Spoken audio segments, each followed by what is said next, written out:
प्रदेश में आगामी विधानसभा चुनाव की तैयारियां शुरू हो गई हैं। सभी राजनीतिक पार्टियां अपने अपने स्तर पर लगातार जनसंपर्क में जुटी हुई हैं।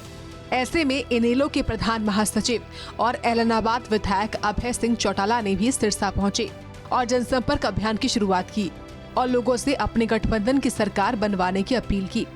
साथ ही कई वादे भी किए।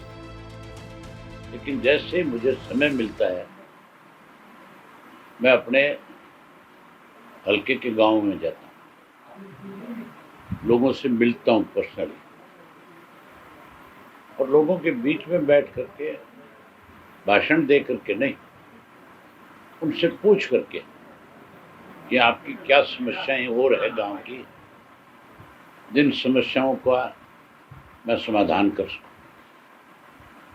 और वो फिर अपनी तरफ से मेरे सामने गांव की जो दिक्कत है उसके बारे में जिक्र करते हैं और मेरा हर वक्त ये प्रयास रहता है कि उनकी समस्याओं का समाधान जल्द से जल्द।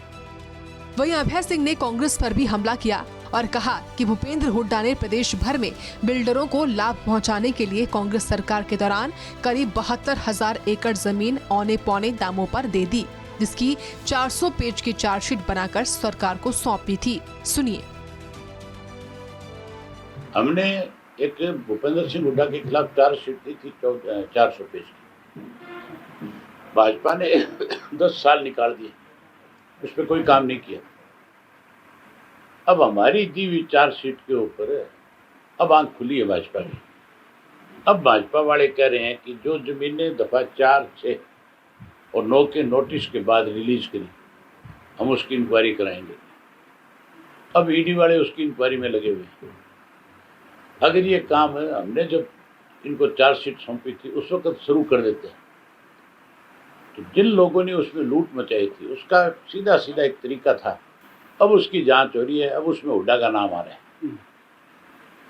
अब आंख खुली है इनकी। हम तो ये कहते हैं देर आए दुरुस्त है, इंक्वायरी हो, जो दोषी है उनके खिलाफ कार्रवाई।